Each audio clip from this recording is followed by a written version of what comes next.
हया क्या दोस्तों, आ गए हम आज एक नए देश की बातों के साथ और हमें उम्मीद है कि ये आपको ज़रूर पसंद आएगी। तो दोस्तों, आप सोच रहे होंगे कि ये हया क्या है, तो हम आपको बता दें कि ये ओमान देश में हेलो बोलने का तरीका है। अब हम आज ओमान के बारे में बातें करेंगे, तो सोचा क्यों नहीं कुछ ओमानी के रूप में ढल जाए। दोस्तों, ओमान का ऑफिशियल नाम है सल्तनत ऑफ ओमान। इसका नाम आपने हाल ही में आई विद्युत जामवाल सर की मूवी खुदा हाफिज में खूब सुना होगा, जहां पर इसका नाम ओमान के बदले नोमान रखा गया। उस पूरी मूवी की शूटिंग भी ओमान में ही हुई है। इस देश का पार्लियामेंट मोनार्की पॉलिसी से चलता है, मतलब यहाँ राजा का बेटा या उन्हीं के परिवार का कोई सदस्य गद्दी संभालता है, पर यहाँ के लोगों को पार्लियामेंट के वोटिंग राइट्स का अधिकार है। दोस्तों, ऐसा बिल्कुल भी नहीं है कि किसी देश में परिवारवाद है तो वो देश आगे नहीं बढ़ सकता, और इसका बहुत अच्छा उदाहरण ओमान है। 1970 के पहले तक ओमान की हालत काफी खराब हुआ करती थी। यहाँ लाचारी, गरीबी हर घर में हुआ करती थी, पर फिर सुल्तान काबूस बिन सैयद के गद्दी संभालने के बाद उन्होंने अपने देश की हेल्थ, एजुकेशन, वेलफेयर पॉलिसी की तरफ गौर किया।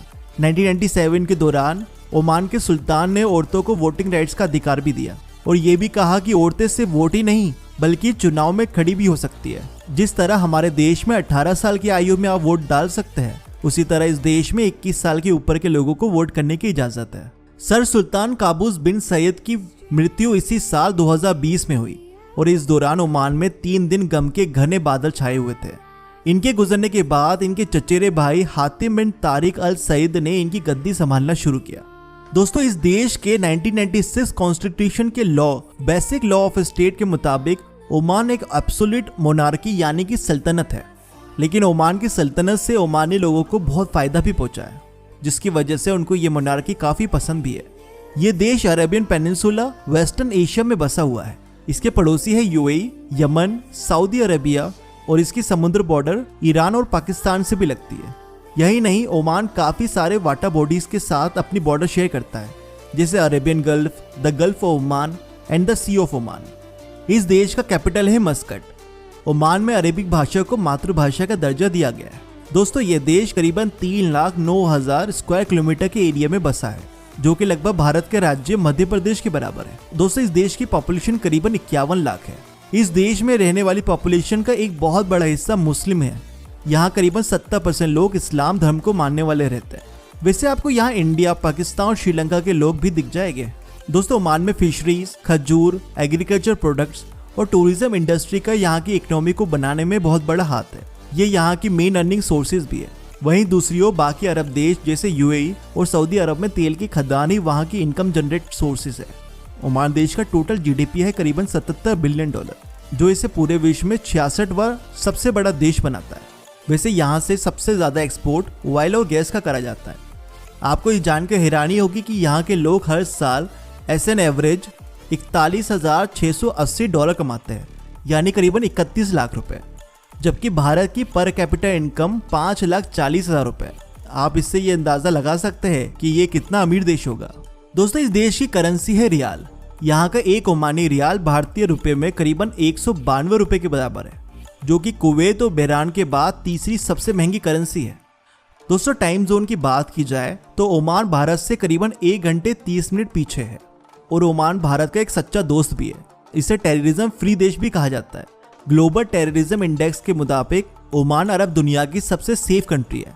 इस देश में क्राइम ना के बराबर होता है। दोस्तों, इस देश का नेशनल एनिमल है अरेबियन ओरिक्स, जिसे व्हाइट ओरिक्स भी कहा जाता है। ये सफेद रंग का सीधे आकार के सींग वाला होता है, जो यहाँ के रेगिस्तान में पाया जाता है। इसे यहाँ की लोकल भाषा में माहा के नाम से भी जाना जाता है। इस देश के मशहूर गैस स्टेशंस के नाम भी इसी जानवर के नाम पर रखे गए हैं। दोस्तों, पढ़ाई लिखाई में भी ओमान बहुत आगे है। इस देश की एक यूनिवर्सिटी खुद में ही एक शहर के बराबर है। जी हाँ दोस्तों, इस देश की सुल्तान काबूस यूनिवर्सिटी यहाँ की सबसे पहली यूनिवर्सिटी है और काफी बड़ी है। ये 1986 में बनाई गई थी। लंदन बेसिस रिसर्च के मुताबिक ये ओमान की नंबर 1 और पूरे विश्व की 379 रैंक पर है। दोस्तों, ऐसा माना जाता है कि सबसे पहले इंसान की प्रजाति ने ओमान में ही रहना शुरू किया था, और ये सबसे पुराने इंसानों के बसने की जगह है। रिसर्च के मुताबिक इंसान यहाँ करीबन 1,06,000 सालों से रह रहे हैं। यहाँ ओमान की घाटी में काफी सारे अवशेष भी मिले हैं, पुराने इंसान और डायनासोर्स के, और कुछ ऐसे जलीय जानवरों के जो लाखों साल पहले समुद्र में रहा करते थे। दोस्तों, इस देश को जिस तरह से यहाँ के राजा और सुल्तान ने संभाला है वो वाकई काबिल तारीफ है।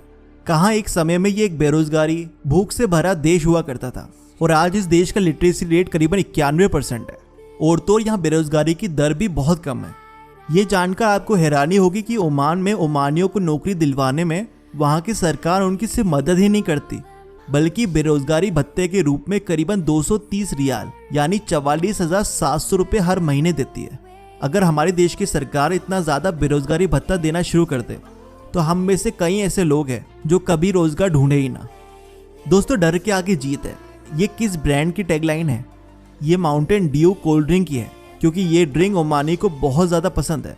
यहाँ कोका कोला या दूसरे ड्रिंक आपको देखने को नहीं मिलेंगे, यहाँ हर कोई माउंटेन ड्यू पीता है। अच्छा, क्या आपको पता है जिस नाविक सिंबाद द सेलर की कहानियाँ हम बचपन में सुनते थे वो भी ओमान के एक प्राचीन शहर सोहर में पैदा हुआ था। दोस्तों, ओमान को शिप मैन्युफैक्चरिंग में नंबर 1 माना जाता है। ये जहाज बनाने के काम हजारों सालों से कर रहा है। ये काम यहाँ पे करीबन 4500 साल पहले से चल रहा है और आज भी ओमान के पोर्ट्स दुनिया भर में मशहूर है। ओमानी का बोट्स और शिप्स बनाने का काम 18वीं सदी से 19वीं सदी तक बहुत ही अच्छा हुआ करता था। शिप्स में खिड़की देना ये सब ओमानी का ही दिमाग है। ओमानी बोट्स और शिप्स खुद अपने हाथों से बनाया करते थे। शिपिंग इंडस्ट्री के साथ साथ ओमान एक दिन में 9 लाख बैरल तेल का प्रोडक्शन भी करता है जो इसकी अर्थव्यवस्था को काफ़ी मजबूत बनाता है।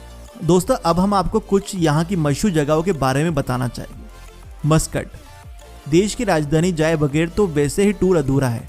इस शहर के पास आपके टूर को यादगार बनाने के लिए सब कुछ है। यहाँ के इस्लामिक स्टाइल ऑफ आर्किटेक्चर आपको खूब पसंद आएगा, जैसे कसर अल अलम रॉयल पैलेस, जुड़वा अल जलाली और अल मिरानी किले, सुल्तान काबूस की मस्जिद जो कि मार्बल से बनी हुई है और यहाँ दुनिया का दूसरा सबसे बड़ा पर्शियन कारपेट भी है। निज़वा, यहाँ का किला इस शहर की एक मस्ट विजिट प्लेस है। ये 17वीं शताब्दी का बना हुआ है और किला घूमने के बाद आप यहाँ के मार्केट से मस्त शॉपिंग भी कर सकते हैं। वाहिबा सैंड्स, एक फुल ऑन एडवेंचर से भरी जगह, यहाँ आपको खूब मज़ा आने वाला है। ये डेजर्ट प्लेस में आप camel riding, dune bashing, jeep safari जैसे एक्साइटिंग चीज़ों का मज़ा ले सकते हैं। आपको यहाँ ओमान की ट्रेडिशनल लाइफ भी देखने को मिलेगी। जिबिल अख्दर, ओमान का सबसे ऊंचा पॉइंट है। ये लाइमस्टोन से बना हुआ पहाड़ जिसकी हाइट करीबन 3000 मीटर है।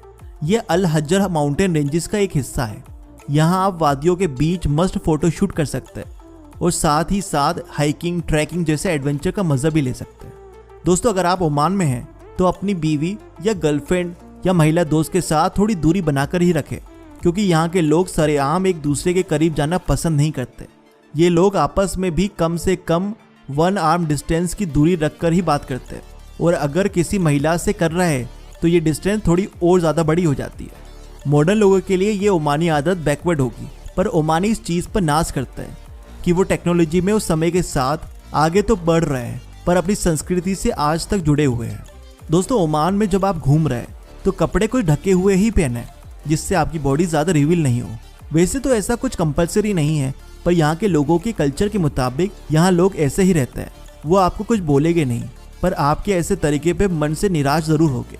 और वैसे भी किसी भी देश में जब हम घूमने जाते हैं तो वहाँ की संस्कृति के हिसाब से हमें ज़रूर चलना चाहिए। दोस्तों, ओमान एक बहुत ही सुरक्षित देश है, पर यहाँ आप चीज़ें खरीदते वक्त उसका लेबल, एक्सपायरी, मैन्युफैक्चरिंग ज़रूर देख लीजिए क्योंकि यहाँ पर कुछ दुकानदार इन चीज़ों में मैनिपुलेशन कर देते हैं। आप पानी भी सील पैक्ड ही खरीदेगा, नहीं तो कोई आपको मिनरल वाटर की जगह टैप वाटर बेच सकता है क्योंकि ओमान में पानी थोड़ा महंगा ही मिलता है। दोस्तों, ये थी कुछ रोचक बातें ओमान के बारे में। अब हम बाद में मिलेंगे आपसे अगले देश की बातों के साथ। तब तक हमें याद करिएगा और हम आपके लिए इन्फॉर्मेशन इकट्ठी करते हैं। अगर आपको ये वीडियो पसंद आई हो तो चैनल को सब्सक्राइब करके बेल आइकन ज़रूर दबा दीजिए ताकि हमारी अगली वीडियो आप तक पहुंच सके। तो चलिए चलते हैं। Tata, bye bye, see you, sayonara.